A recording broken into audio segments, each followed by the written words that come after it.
Hello, আসসালামু আলাইকুম everyone. কেমন আছো সবাই? নিশ্চয়ই ভালো আছো। আজকে দেখতে পাচ্ছ আমাদের সাথে একটা সাদা পরী বসে আছে। সো এই যে সাদা পরীটা, এটা হচ্ছে আজকে আমার কাছ থেকে ব্রাইডাল মেকওভার নিয়েছিল।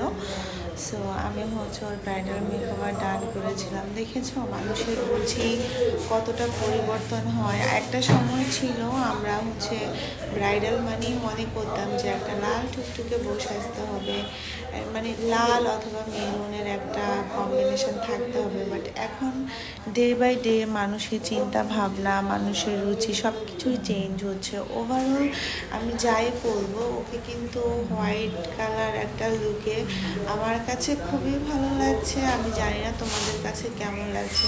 সব কিছু মিলে একটা ব্রাইডকে এরকম একটা লুক যদি দেওয়া যায়, আমার কাছে মনে হয় অসাধারণ হবে এবং প্রত্যেকটা মানুষ শুধু ওই ব্রাইডের দিকেই তাকিয়ে থাকবে। কারণ সিম্পলি স্নিগ্ধ একটা লুক দেখতে আমরা সবাই খুব পছন্দ করি।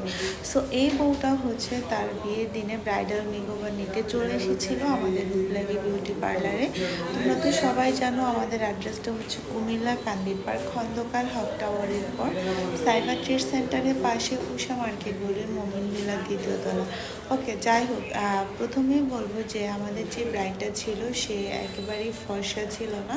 সে হচ্ছে একটু শ্যামো বর্ণের ছিল, অর্থাৎ আমার স্কিন টোন যেটা এরকম।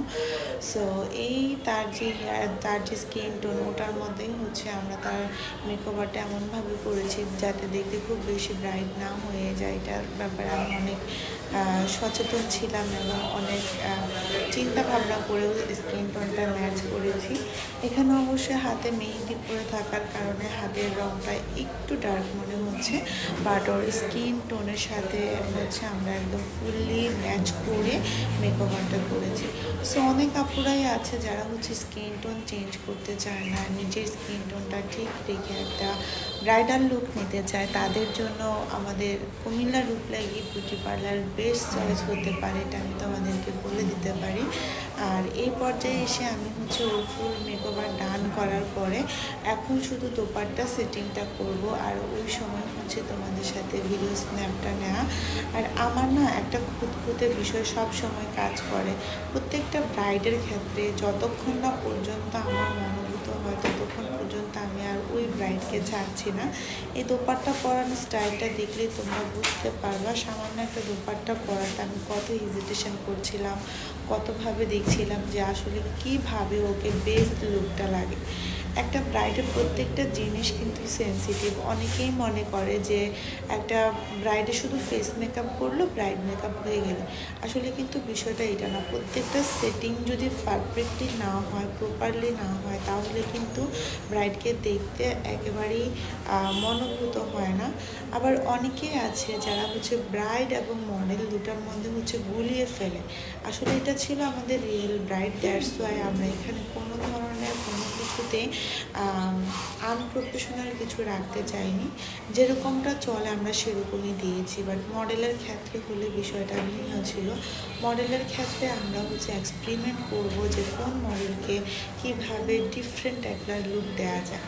যেহেতু মডেলরা প্রতিদিনই সাজে, সো মডেলদেরকে প্রতিদিন একই লুক দেওয়া যাবে না। বাট ব্রাইডরা হচ্ছে জীবনে একবারই ব্রাইডাল সাজে, সেক্ষেত্রে হচ্ছে তাকে কমপ্লিটলি একটা ব্রাইডাল লুক এমনভাবে দিতে হবে যেটা আর দ্বিতীয়বার কপি হবে না। কিন্তু মডেলদের বিষয়টা আবারও চলে আসলো। মডেলের বিষয়টা আসলেই একদম ডিফারেন্ট। কারণ মডেল কি, মডেল মানে হচ্ছে সে মডেল, তার উপরে বিভিন্ন ধরনের লুক ক্রিয়েট হবে, ওটা দেখে অনেক ইন্সপায়ার্ড হবে। এক একটা লুকে তাকে এক এক রকম লাগবে, এটাই হচ্ছে বিষয়। সো আমার এই কথাতে যারা বোঝার তারা বুঝে গিয়েছেন আমি কী বলতে চেয়েছি, আর যারা না বোঝার তারা আপনারা বোঝার চেষ্টা করবেন না। যারা না বোঝার মতো আছেন তারা না বুঝলেই ভালো। সো ফাইনালি হচ্ছে আমি ওর দোপাট্টা সেটিং করেছি, আমার কাজটা কমপ্লিট হয়েছে। এখন আমার কাছে একটু স্যাটিসফাইড লাগছে না, প্রপারলি হয়তো আমি ডান করতে পেরেছি। আলহামদুলিল্লাহ, আমার ব্রাইড ও মেকওভার নিয়ে অনেক হ্যাপি ছিল। সো সব কিছু মিলে আমাদের এই মেকওভারটা জাস্ট ওয়াও ছিল। থ্যাংক